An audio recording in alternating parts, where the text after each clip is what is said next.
I want to know, how was African being painted to you in America? How was African being painted to you in the West? Because you made mention of you wanted to see it yourself. You wanted to also bridge gaps and so forth. So you coming to Ghana, you visiting almost all the West African countries in Africa. How was the experience? And what have you learned so far? And what are you going to also tell the people that are living in the West? So in my instance, because my mother, her birthday was yesterday. She Wow. was a very enlightened person, a very forward-thinking. So I never, we watched Tarzan on TV as kids, which showed, the African savages with Tarzan, the white man, king of the jungle. I never had that image of Africa because I had a mother. We went to libraries, went to museums, and was exposed to many things. And then once I got to college, when I was 18, I started taking Black Studies classes at that time. I had the opportunity to go to Egypt with Dr. Daniel Cannon, who was a famous Ethiopian African-American Egyptologist. At the time, King Tut was coming, and there was all this debate about was he black, and all the, people want to be Egyptian. Right. They didn't want to be African.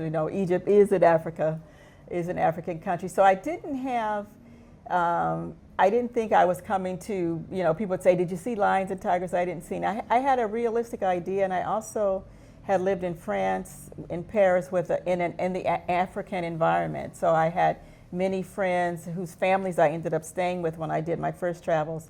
So I think I had a realistic expectation at that time. Mainly it was to see, because we wanted to like it, we wanted to love it. There was so much strife, there's so much racism, there's so many things about America that were very unpleasant, is a nice word to put it. So I wanted to just see for myself. So when I came, the main thing, and this is something that kind of freed me from having an African American, I wouldn't say a victim's mentality, but just all that we have endured as Black people in America, was seeing how Africans treated each other.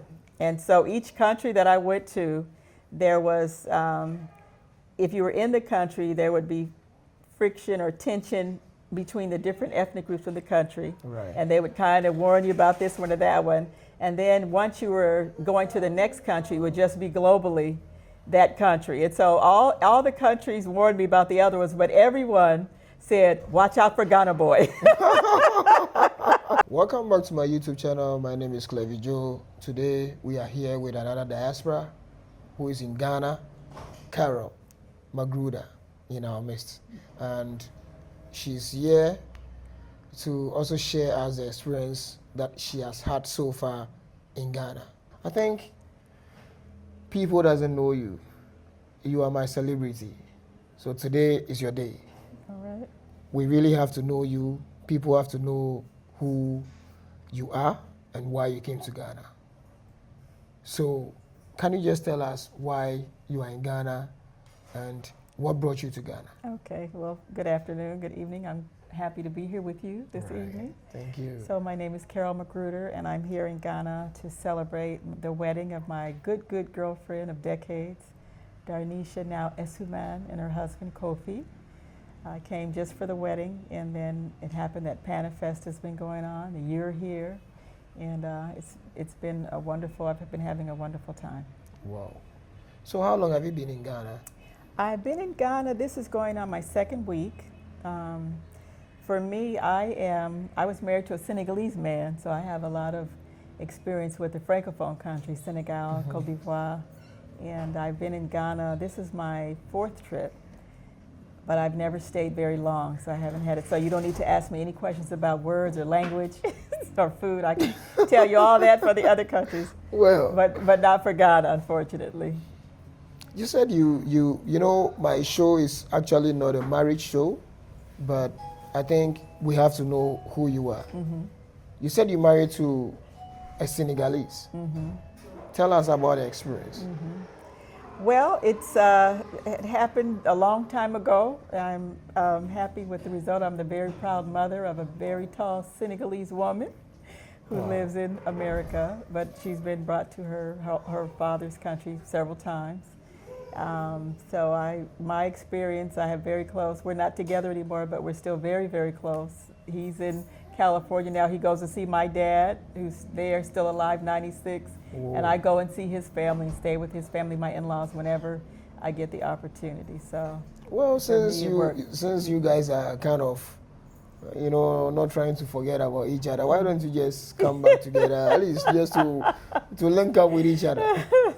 Many people ask that question, but sometimes you have to accept how relationships work. So our relationship is working very well. So I'm very happy about that. So you said it was because of marriage that you came to Ghana. Yes.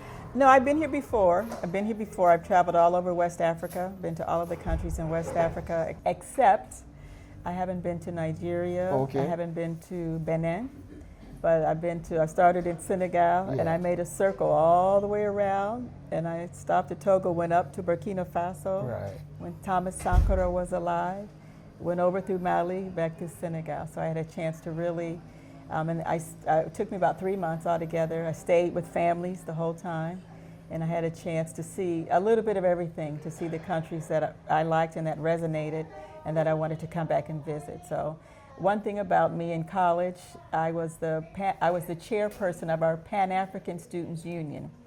At that time, we spent a semester discussing, we were the Black Students Union, but we wanted to be the Pan-African Student Union because we had begun studying Africa, and we wanted to be inclusive of all the people, all the Africans in the world in the diaspora. So for a very long time, I consider myself kind of an old-timer of Pan-Africanism, because I started so young as a student. When I came to Africa, I really wanted to, because we have a lot of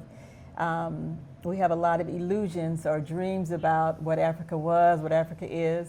And at that time, I wanted to see for myself, without any influence of others, what I thought about it, what I liked about it, what I didn't like about it, without having many of the illusions. And so as I'm looking, I was really wanted to come back during the year of return, because so many of us, of African Americans, are there where I was, 50 years ago.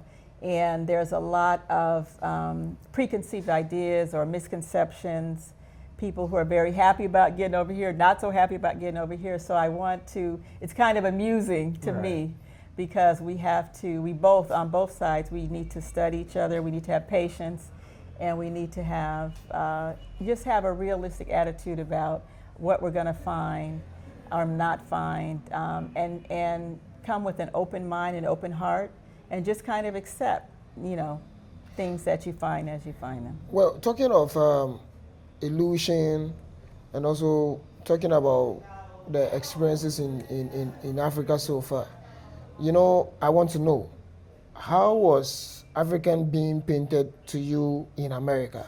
How was African being painted to you in the West? Because you made mention of you wanted to see it yourself. Mm-hmm. You wanted to also bridge gaps and so forth. Mm-hmm. So you coming to Ghana, you visiting almost all the West African countries in Africa. Mm-hmm. How was the experience? And what have you learned so far? And what are you going to also tell the people that are living in the West? Mm-hmm. So in my instance, because my mother, her birthday was yesterday, she was a very enlightened person, a very forward-thinking. So I never, we watched Tarzan on TV as kids, which showed, the African savages with Tarzan, the white man, king of the jungle. I never had that image of Africa, because I had a mother, we went to libraries, went to museums, and was exposed to many things. And then once I got to college, when I was 18, I started taking Black Studies classes at that time. I had the opportunity to go to Egypt with Dr. Daniel Cannon, who was a famous Ethiopian African-American Egyptologist.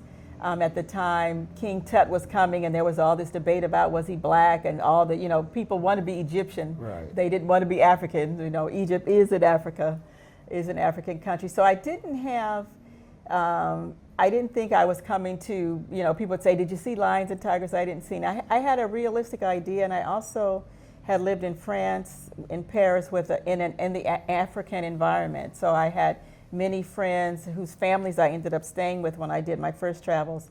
So I think I had a realistic expectation at that time. Mainly it was to see, because we wanted to like it, we wanted to love it. There was so much strife, there's so much racism, there's so many things about America that were very unpleasant, as is a nice word to put it. So I wanted to just see for myself. So when I came, the main thing, and this is something that kind of freed me from having an African American, I wouldn't say a victim's mentality, but just all that we have endured as black people in America, was seeing how Africans treated each other. And so each country that I went to, there was, if you were in the country, there would be friction or tension between the different ethnic groups in the country. Right. And they would kind of warn you about this one or that one. And then once you were going to the next country, it would just be globally that country. And so all the countries warned me about the other ones, but everyone said, watch out for Ghana boy. Even the Francophone people, they knew Ghana boy in English. And so I was warned about Ghana boy. So they were kind of thinking that Ghanaians. No, when I came, it was, Ghana was having, I came by road, so I was in Abidjan. I took the big bus to Accra. Yeah, the STC. Uh-huh. Yeah. And then at that time also, when the bus, where we would have 4 people in a row, because it was a big, like a Greyhound bus. Right. There were 6 people in a row because they put the seat down and then fill it up. And at that time, they collected, say for instance, $10 for the fare, and then $10 for the bribes. So I was learning, you want to hear the whole story? Well, I was learning about it. So when I was going to get on the bus, then I was young, I'm not paying the bribe. So because of that, I ended up sitting in the very front of the bus. And so God was helping me, because I wouldn't have wanted to be so cramped up on such a long ride. So sitting in the front of the bus, then I had the opportunity to see the bus driver, this is Ghana now, passing the bribes out to all the army along the length of the road, while we were on our way from Abidjan to Accra. Yeah. So it was disappointing to see the bribery, and since I traveled on the road and traveled with people, and only poor people are taking the road travel, and as Grace talked about, for us when we come, you kind of see Africa through the eyes of the person that you're with. So if you're staying with a person that is affluent, everything is comfortable. There's servants, there's this, everything is at your, more than what I have in America. But if you're with poorer people, then you also see the other side of that. So seeing just trying to travel on the road to get from Abidjan to Accra, seeing them pass the money out. And then I had to apologize, because I had been rude, saying I'm not, and I gave him the bribe because I understood that our trip would have been so much slower if we had to get down, which in some places you do, and they search, or you have to get down with your things, they look things over. So that is, part of that is to say, that experience of experiencing that in Africa, it freed me of, that all people have an inhumane side, and that because race is such an issue in our country, in America, but if it's not race, then it's something else, because people create division in one way or another. You're taller, you're shorter, you're lighter, so that was, an interesting experience. In Ghana, I would say at that time was the worst country in terms of trying to travel by road. When I went through Burkina Faso, they stopped you, but they did not take any money. It was really like a security check. And so it was a lot of control, but it wasn't about bribery, which it was here in Ghana. So when I got here at that time, I was just trying to get on to Togo, so I wasn't trying to stay, but it was Ghana was having a tough time. There wasn't a lot of gas. It was hard to get a cab, so I had to walk a long way on the road before I was able to get a cab just to get to the next thing.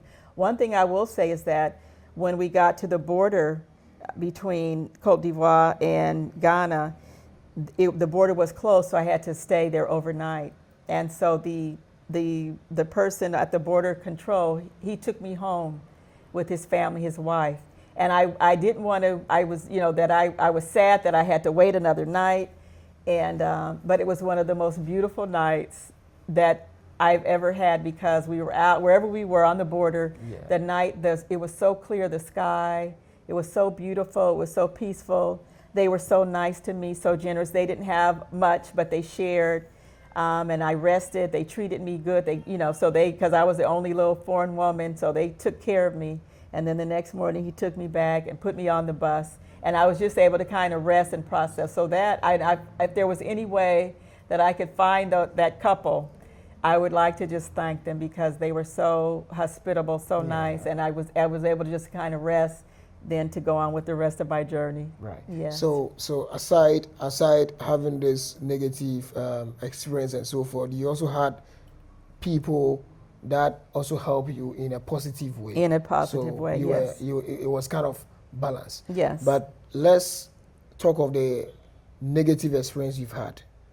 In your own way, how do you want people, or how do you want Ghanaians to change that kind of, experiences that they've been giving to people in a negative way? How do you want us to? So in my life, and at the time when I traveled all over, I went to all those countries I told you, and people helped me every step of the way. I was alone many times. I speak French now. I didn't speak French that well then.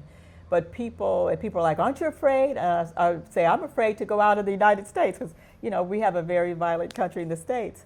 So everywhere I went, people really took care of me, and I just appreciate that. And I try to extend that to others now. And I'm very, I live in San Francisco, which we have a lot of tourists. If someone's lost, or I always am helpful, because I remember the hospitality that I learned. And that's really where I learned hospitality, was in Africa. My first trip traveling, I learned to share, to be gracious, to look out for people.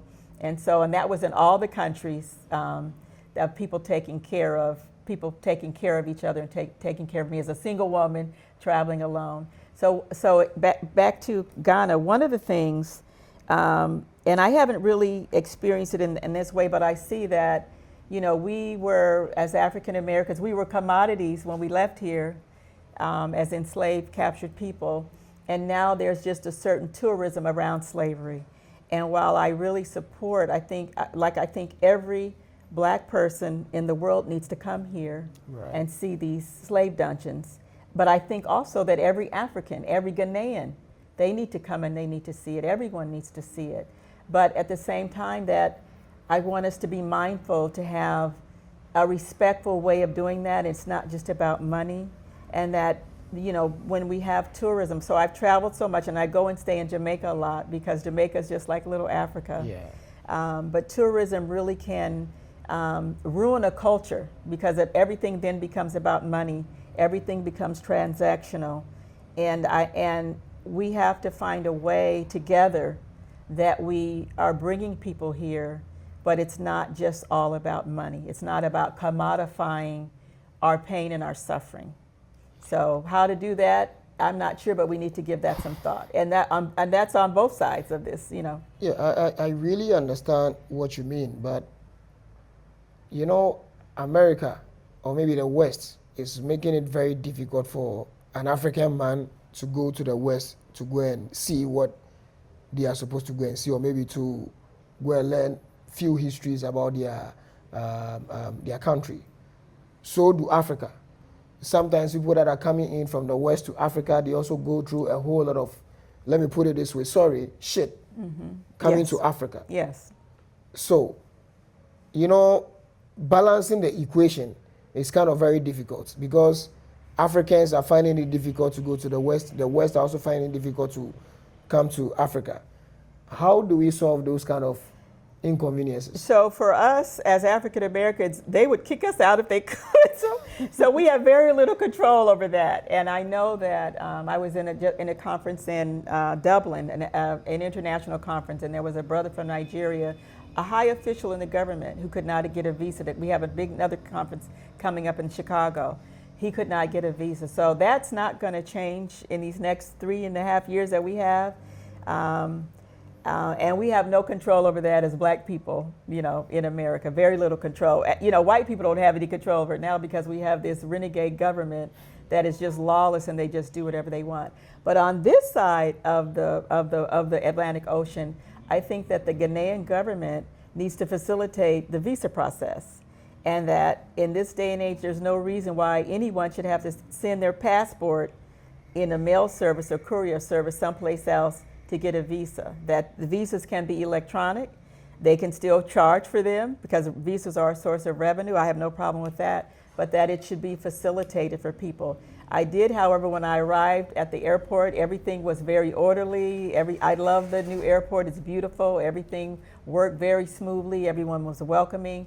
That's great and wonderful, but so that electronic visa that most other countries have now, even Togo, little Togo, because Ghana's way bigger and has much more going on than little Togo, but little Togo has electronic visa because I was looking to go there. So that's something that that our people meaning the Ghanaians here, the government can fix that, and that's not a hard thing to fix. Well, I think they've put in those things in place, and then it will be fixed, but.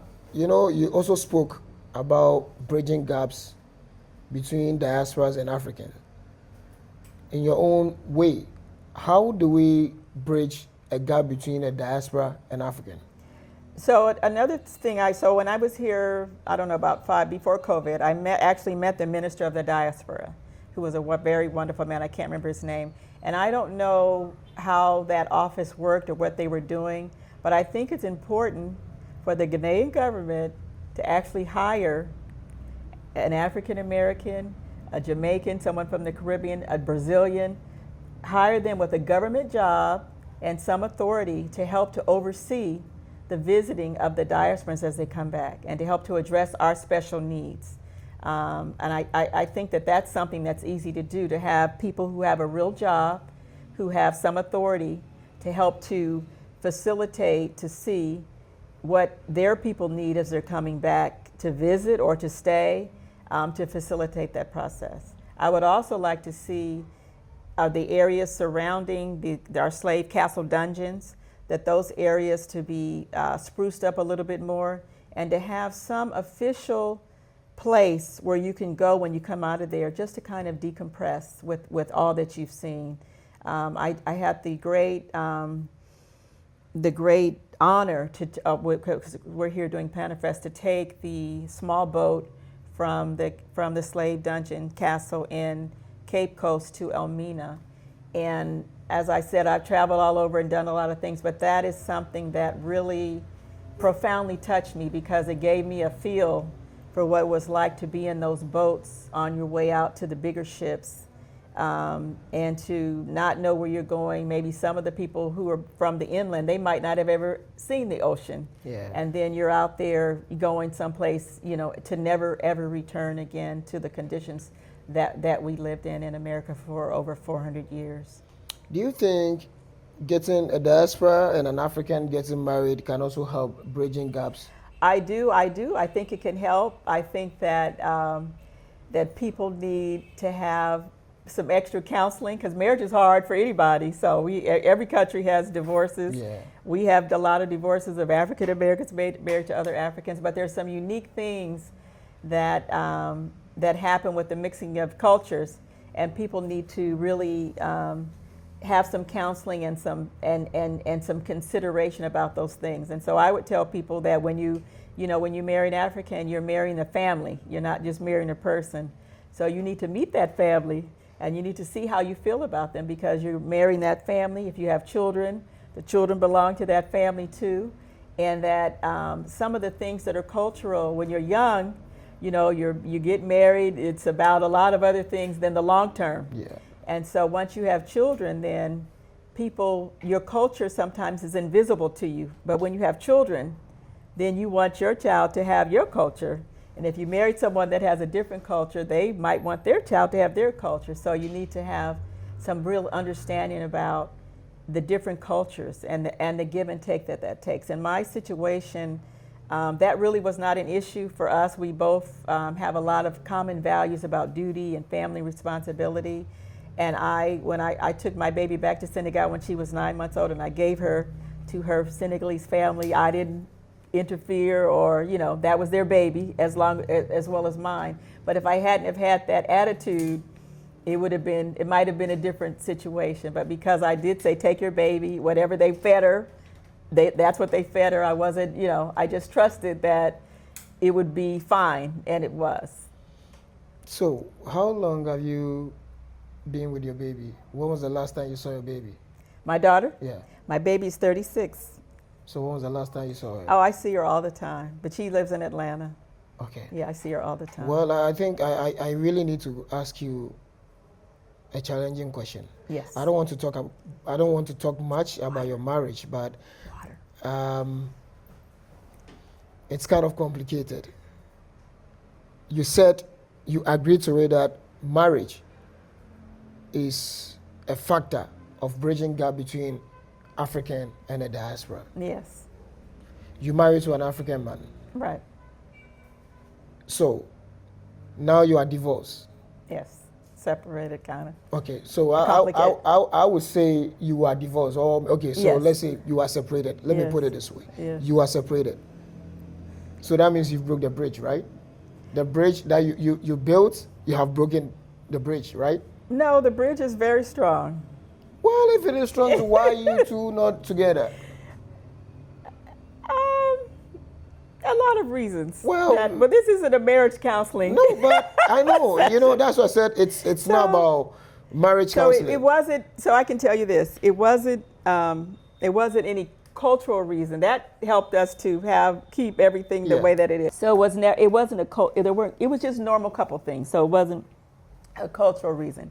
But my advice, and I've been asked for it, is for so many people who are getting married to take some time to get to know the person, both people on both sides, and and just to give a little. And it just depends also where you're living. So if you're living, whoever country you're living in, then that person should have the responsibility to kind of shield the person from some of the country things or the larger cultural things that are more than just what happens in a couple. You see what I'm saying? Right. Right. So if I'm coming here to live in Ghana and I'm an African American with my Ghanaian husband, then my Ghanaian husband needs to help me to understand the culture, needs to protect me sometimes from things that I might not know or that I might be judged for, needs to not expect me to necessarily do everything that his culture does. And so there needs to be some give and take, some leeway. Right. You know, Nana Kwame Nitoto is in a building. Mm-hmm. Nana Kwame Nitoto is in a building. Mm-hmm. He got married to a Ghanaian woman. Mm-hmm. So I normally call him my boss. Mm-hmm. So he's in the building. Mm-hmm. But do you still love your Senegalese man? Sure.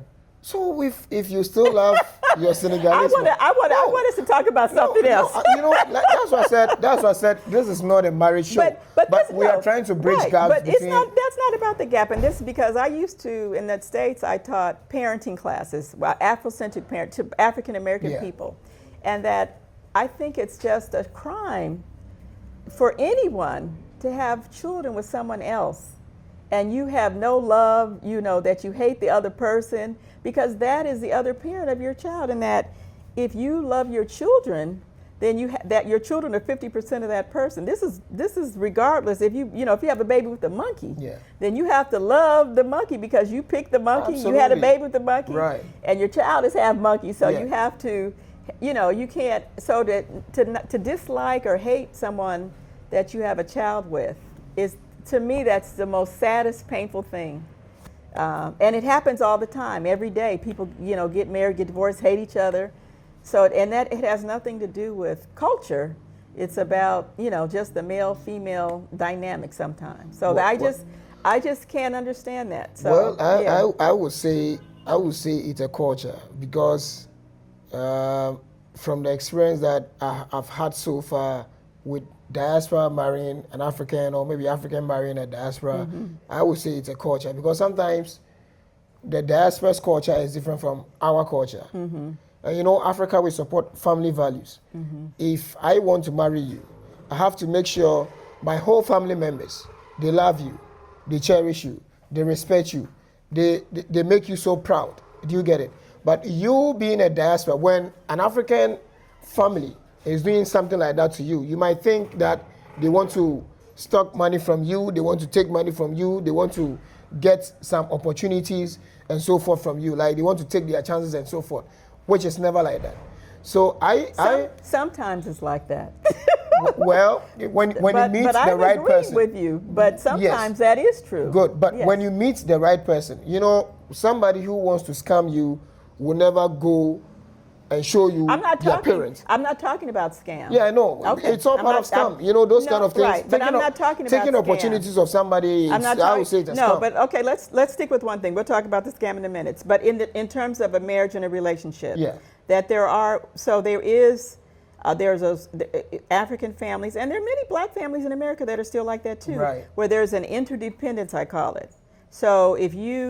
So as a person, when I'm a woman, I have, you know, people see us, we're Americans, they think we're rich, or they think many things. And we have a lot of opportunities. If we're here, it's not that many poor people coming to Africa, because to get here, you have to spend $2,000 just off the top. So people who come here, they're not rich necessarily, but they have access to money. Well-to-do people. And it would be the same with an African, two Ghanaians, who one is affluent, one isn't. People are going to be expecting the one who's affluent to help with the family. So when something comes up, it's your duty to help your family. And there's nothing wrong with that. But there's a limit. So with the family coming, if you're and in my family, I'm the one in America. People come to me all the time for money, for help, you know. So it's not just restricted to African people, but it can be tiring if you're the one, and every time they have a problem, they're coming to see you. And I can tell you that on my end, it gets tiring in California. But I hear what you're saying in that it can be a strain on a relationship. So, and that's what I was saying, that it's the job then of the person, whoever's in the home country. So if we're here, then it's your job to protect me from overwhelm of that, and to understand, you know, that it might be tiring, it might be fatiguing to have so many people in your marriage. And that's why I would tell people, if you're going to marry an African, you need to go meet just what you said, you need to go and visit, because those people become your family. And if you don't like them, if you don't want your children to be with them, then you probably should not marry that person, because it's not just about that person, an individual. So when that works, it's a beautiful, wonderful thing. So when I was married, I could have sent my daughter to stay with her dad's people. I wouldn't have had a problem with that, because I love them, I trusted them, but if that's not the case, then you need to think about it. Well, basically, I still wouldn't agree in some way of what you are saying, because since you support bridging gaps between diaspora and African, you were with a Senegalese, and now things are not kind of working well with you guys. So if you want me to accept that you want to help in bridging gaps between the diasporas and African, I think you should go back to your Senegalese man. Yes, because that's one key point that I really have to tell you. You're one of many. No, yeah, because I really want that, because if you want people to learn African, you need to go into Africa. If you want people to learn America, you need to go into America.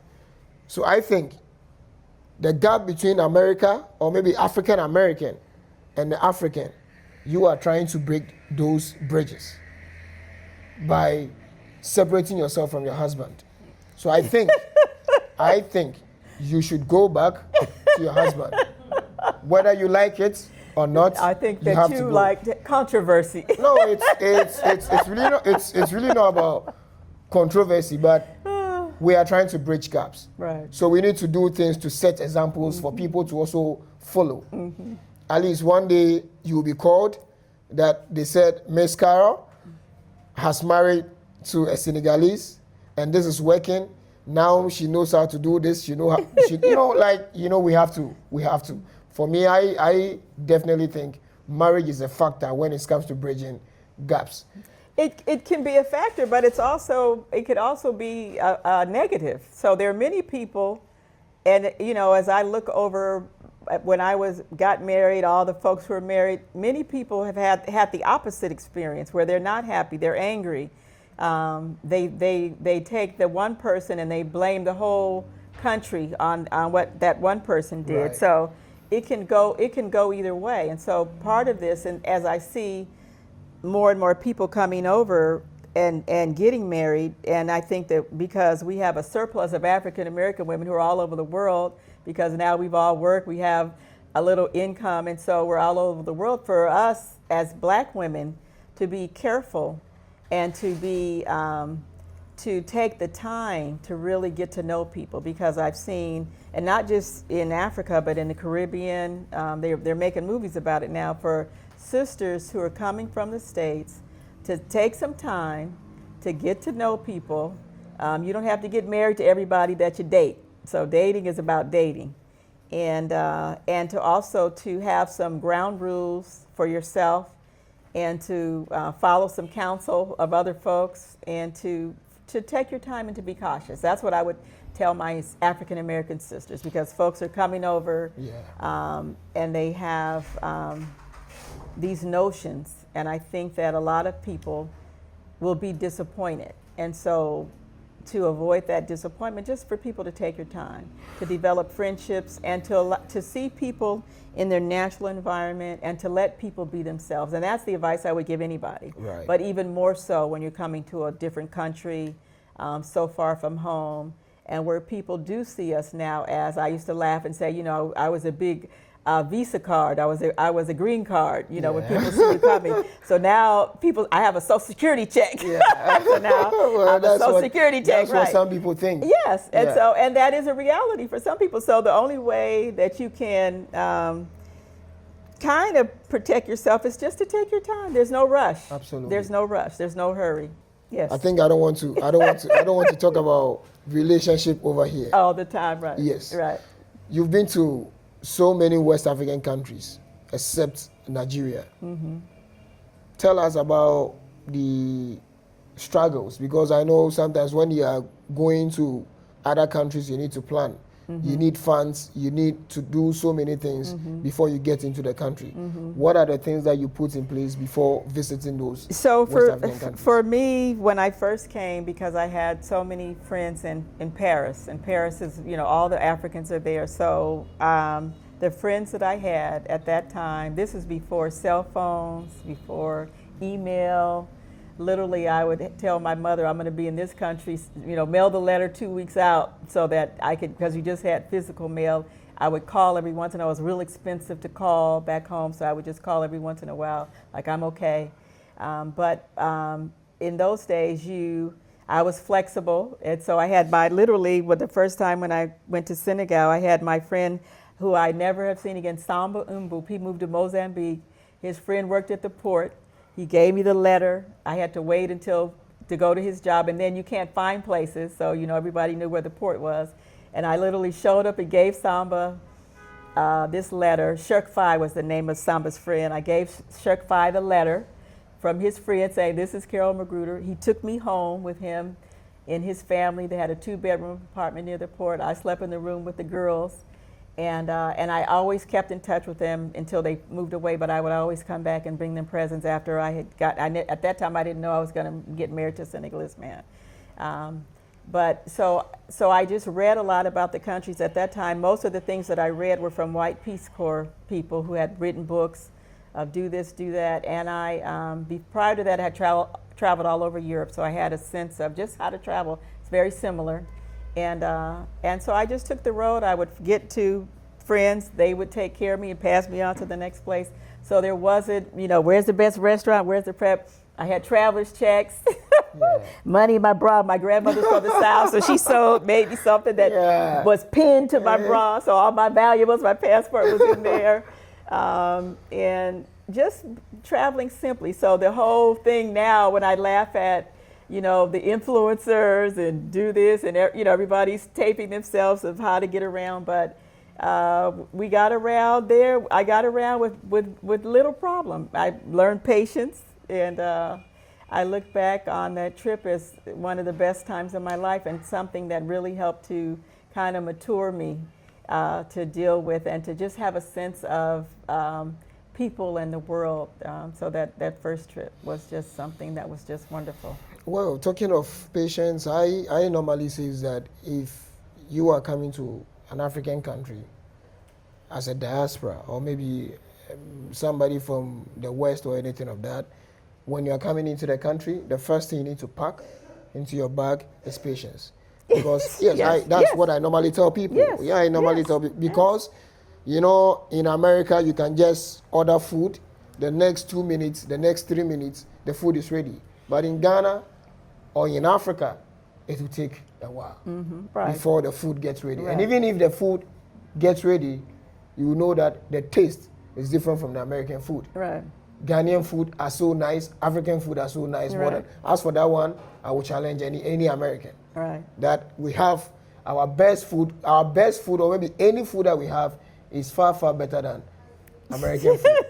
Sorry to say, I normally say that America, they take junk food, you know, I burger agree. and I those agree. pizza and so forth. Right. They Fast don't food contain is plastic food, right. those, It's they don't have artificial nutrients food. and so forth. I and so agree. forth. I Yeah. agree. I agree. But I also agree too that the first thing to pack is patience. Good. So I learned patience in Africa in 1986. Wow. Because when you go to get in the car, you go into a place. When does the car leave? When does the car leave? When does it leave when you're in the car? You know, sometimes it's so like they delay. It leaves when it's full. Yes. They delay. So that's what, no, the car leaves when Yeah. it's full. So If it when is not full, it pulls yeah. up in 10 minutes, you Good. leave in 10 minutes. If Yeah. it pulls up in 2 hours, you Yeah. leave in 2 hours. That's it. So that first concept was like, okay, you know, and then you get in the car Right. and you go down the road, and then there might be some bumps, there might be, and that also you learn that some of your worst things that happen could be the best things. Like when I stayed with the family at the Right. border. Sometimes I normally say that Africa, we are special. Sometimes our negative things that people experience in the continent makes us an African, because we are not perfect people. We are kind of trying to develop. So definitely we want to do things in our own way. We don't want anybody to dictate for us. So sometimes the negative things that you experience in Africa might even make you stronger to go to other continents and so forth. So maybe I would say Africa has already made you strong because you've experienced some of the negative things. You know, I'd say Yes. pack patience and pack your Right. sense of humor, Good. so you can laugh and not take everything so serious. Because when I made mention of Africa, Nana Kwame was just, you know, giving us shout outs and so forth. Well, talking of impact in Africa, you have been to several African countries. What are the impacts that you've made on those countries that you visited?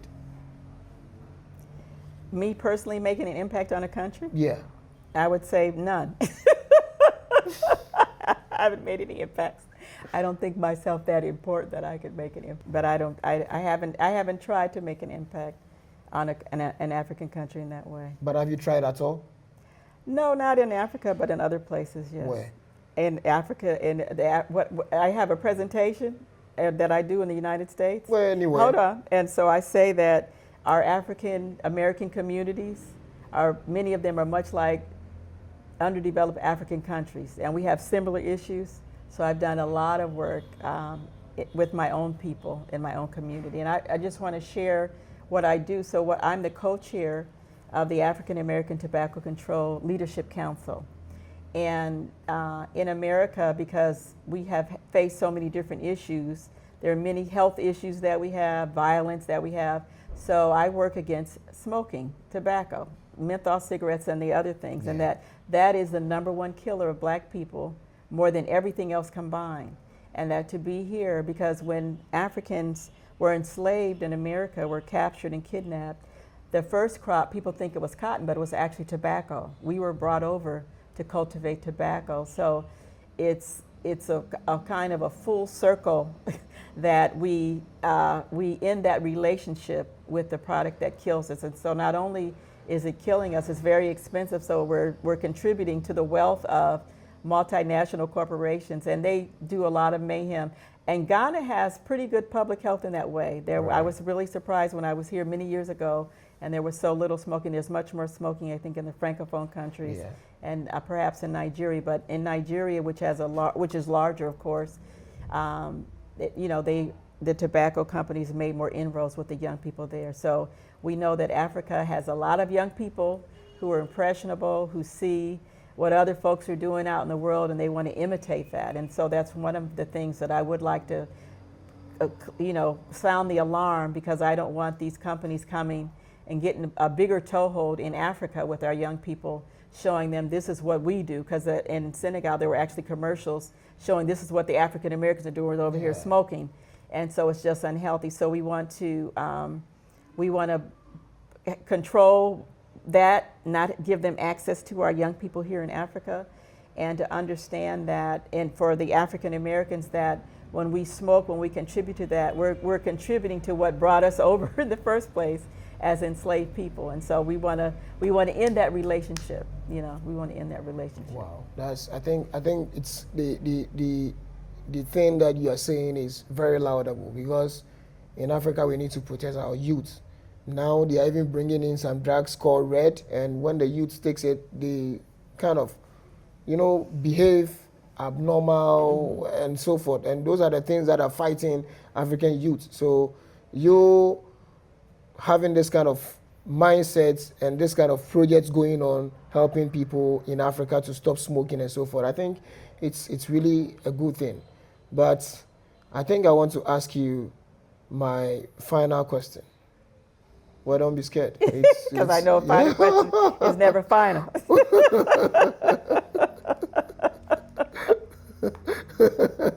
Don't worry. Don't be scared.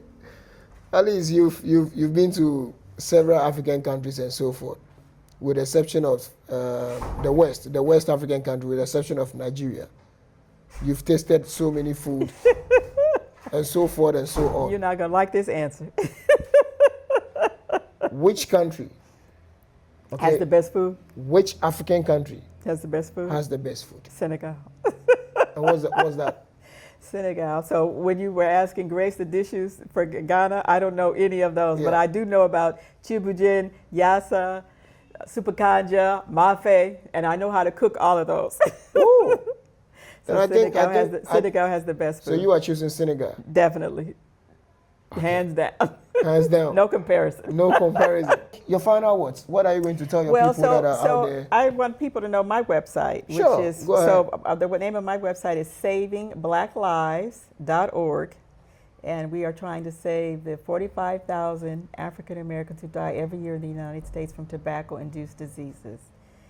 So Saving Black Lives, and that our original founding group, we were formed in 2008, and we had two Africans, one Ethiopian and one Congolese, who were part of our first group that we had, our council. We operated initially with no money at all. We were just a passion, because it's an issue. Tobacco is an issue that gets pushed to the back burner because we have so many other immediate things that we're facing. And so we just took on this cause, and we have actually sued the United States government 2 times, the FDA, about this product, because they took a lot of the other things off and left that on. We felt that we were part of a trade deal, as we were. We were shipped out as enslaved folks. So we want to make people more aware. And we also, I know that hookah is a big problem in South Africa. I don't know if it's here. I saw it happening in Senegal. So that's another form of killing us. And we don't want people doing hookah either. So I don't know if that's popular here or not. Well, I would say hookah is in Ghana, but probably it is not being done by most Ghanaians. The truth has to be told. But now the new governance is also taking things in place to resolve those kind of issues and so forth. So I think it's in a process. It's in the pipeline, and they are trying to solve it. But my last question that I want to ask you is that how do people also come on board if they want to join your organization?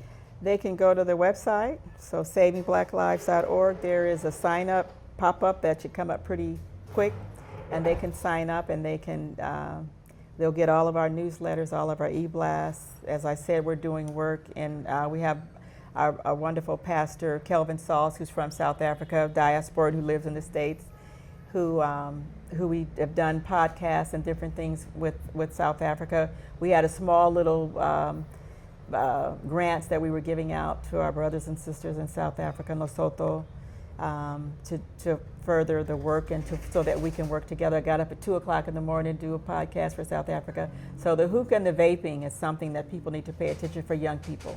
Those are the things that young people are falling to. And the vaping is just, the nicotine is very addictive for young brains. So kids will try it. When I was a kid, I would have tried it. I've always say, tell the truth and stay in church. Because it's like a flash drive, the flavors, the smell of it. So a few hits of that, and our children actually get hooked. So these things will come here if they're not here, and it's something that the Ghanaian Health Department, Health Ministry, they need to be on the watch for it, because as rules and protections protect the Americans and Europeans, then you know that they ship the shit here to Africa. Right. And so we want to be on guard against all the other things that we have to be on guard for. That's something that can happen pretty quickly before you know it, your kids are hooked on these products. That's good. Mm-hmm. I think she said it all. But in all, I would say whenever you are visiting any African country, choose Ghana first. I have to choose my country first, even though I'm not trying to, be kind of a country racist or like a culture racist or anything of that, or tribalistic or anything. But choose Ghana first. Ghana, I would say Ghana is the best because I'm a Ghanaian. So if you really want to visit Ghana and then you don't know how to go about it, look, I have a number here. Just go to www.ubuntu1865.com. Just connect with the person over there. She's Danisha. Very good, superb, and everything that you want. She will organize every tour that you want to have in Africa. She will organize it for you. So guys, as you are watching, kindly subscribe to our channel.